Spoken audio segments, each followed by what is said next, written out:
Cricket is primarily contested between batters and bowlers, but there are 10 other players on the pitch, the fielders. And while they all have essentially the same job, to catch the ball, the numerous different positions all have different names, which can get a bit confusing. So, what do the fielding positions on a cricket pitch actually mean, and where do their names come from?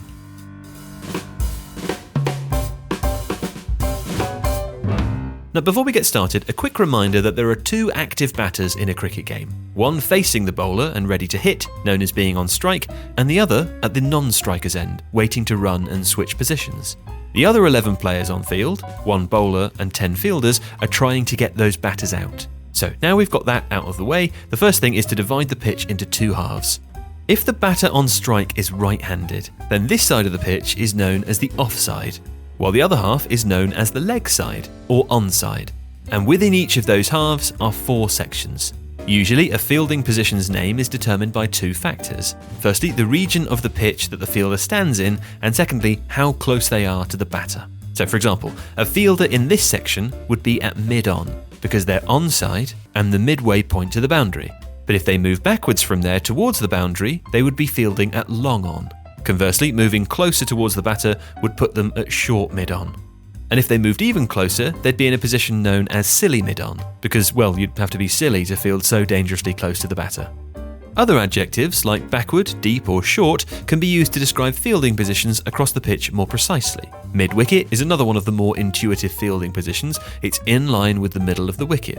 But not every position follows the same naming convention. Some are named after their function rather than their location. The offside equivalent of mid-wicket, for example, is called cover. One theory of the origin of this name is that it's where the literal covers were once stored after play and when not in use, while others believe that it derives from that fielder literally covering a large portion of the offside, through which batters often look to score boundaries. Then you have the slip cordon, a line of fielders behind the batter on the offside, primed to take advantage of any mistakes or slips from the batter, and occasionally a team may use a leg slip, the same position on the opposite side.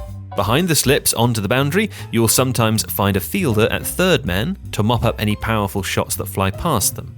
The origin of the third man label is disputed, but some theories suggest it was first coined when the fielder at third slip would move backwards, leaving 2 slips and a third man. Less confusingly, the position mirroring the third man on the leg side is just called fine leg.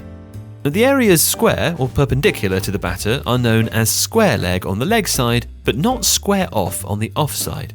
Instead, a fielder stationed here would be playing at point, which supposedly derives from the fact that they could be facing the point of the bat when a shot was played towards them.